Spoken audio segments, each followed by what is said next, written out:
Senator from Minnesota. Mr. President, I follow the strong remarks from my colleague from New Hampshire. I also note that we are joined by the senator from Massachusetts, who has called out these delays from the very beginning, called out this, what I'll call a blockade. We thank Senator Reid for his leadership of this committee. And these senators here before us work every single day to make sure our military is strong. And what's going on from the senator from Alabama? He has placed a reckless hold on the nominations of some of our nation's finest public servants to more than 275 general and flag officer positions. These holds, as you've heard tonight, are preventing the Pentagon from executing smooth leadership transitions for the most critical roles in our nation's security apparatus and leaving entire agencies without leaders. I should note that our colleague from Alabama has not taken issue with the quality of these 275 candidates. In fact, some of these candidates were actually nominated for other positions by the previous president and earned bipartisan support.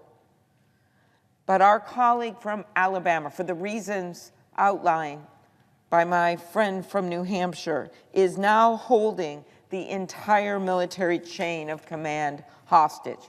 When I was home this past weekend, when I was at festivals, when I was in parades, everyone knew someone. Everyone knew someone at the Duluth Air Show that was being held up. Everyone had heard about it from their friends. Certainly every Marine that I met, they knew what was going on.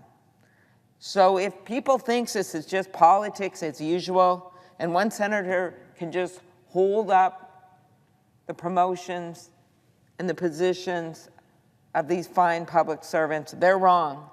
People have noticed. For example, we are currently without a confirmed commandant of the Marine Corps. Our country has not been in this position since 1911. To say it in a different way, in 112 years, we have never let this role sit vacant until today because of one single senator and his views, which, by the way, are not consistent with the majority of the American people's views. My colleague has also stalled the promotions of 3 esteemed military leaders with strong ties to my own state. If you ask me, careers of honorable service should not be met by the politics of partisan snipe.